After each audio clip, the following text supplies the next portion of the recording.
What's good, YouTube? It's jazzlovesmma here, and I'm gonna be talking about the UFC 330 announcements that just dropped earlier today. I was gonna do predictions today, but I decided to talk about these announcements. So, Islam Makhachev versus Ian Garry announced Philadelphia main event.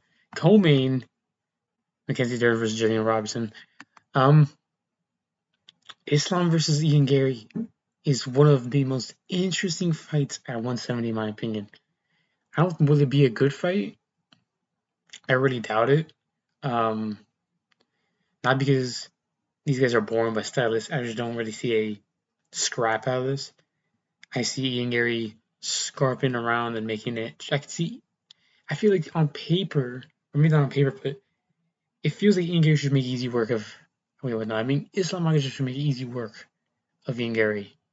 I think he should be able to easily dominate him over five and win a 50-45 like he did against JDM.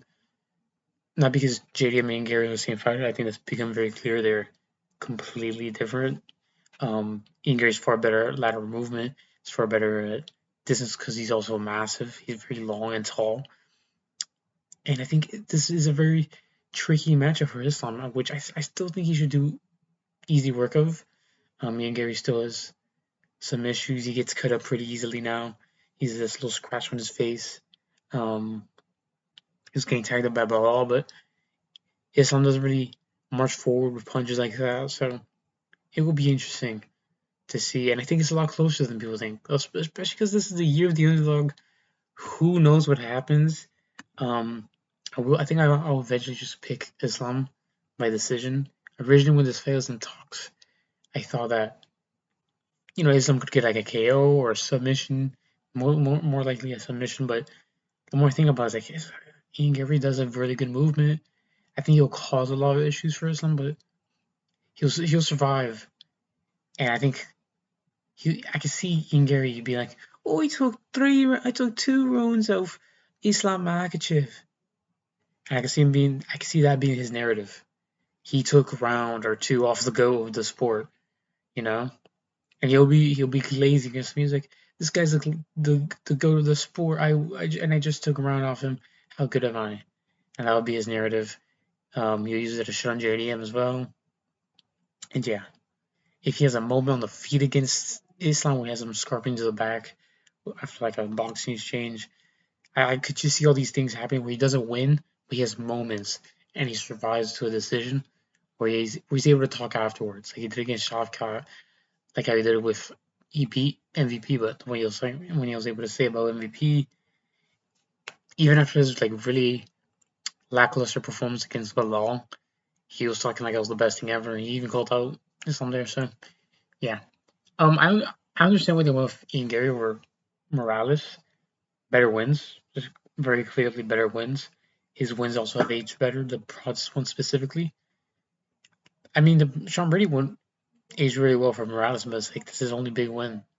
Gary has the MVP, has the Jeff Neal that hasn't aged well, but this is a good win. Jeff Neal, he has MVP.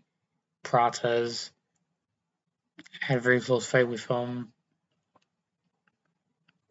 Chavka, and he also has Bilal, which also has an aged well, but he has more high profile wins than Marco Morales, so it makes sense.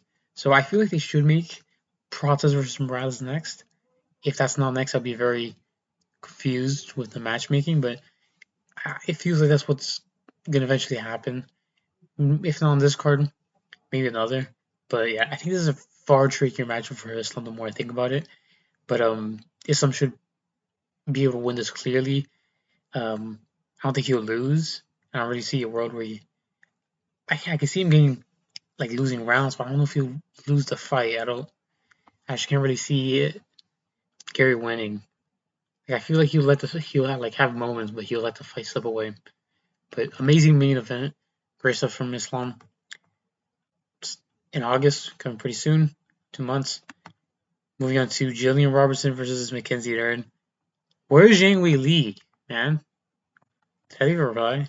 No. Where's Zhang? Where is she?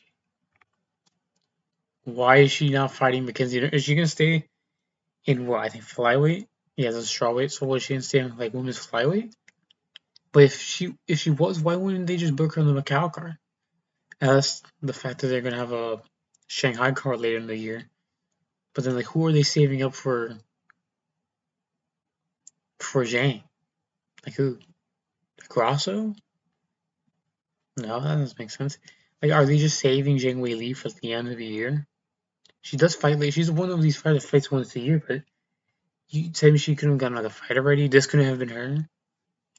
Jillian Robertson is just this doesn't feel like a title, like even a women's title fight. This doesn't really feel any hype. And I think as you can see in the bottom right of my screen here, Finn says it easily, or says it pretty well. This is the easy title defense for Dern. I think she has the better striking. Jillian Robertson still strikes awfully. And I think when it comes to the grappling, I think Dern's might be a better grappler. I think she's denser. I think she'll be stronger as well in the grappling. So I think this is just a very easy win for Dern. Maybe it's to set up a title defense against Weili down the line. I don't know. I don't really get it. My main question is where is Weili?